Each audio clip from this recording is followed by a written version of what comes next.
If you want to automatically reply to messages on Facebook and Instagram, this quick tutorial will show you how to set up auto replies inside Meta Business Suite.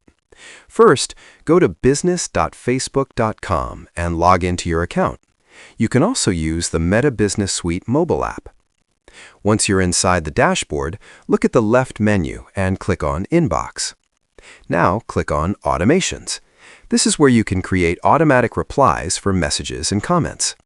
You'll see different options like Instant Reply, Away Message, Frequently Asked Questions, and Comment to Message. If you want to automatically respond as soon as someone messages you, click on Instant Reply.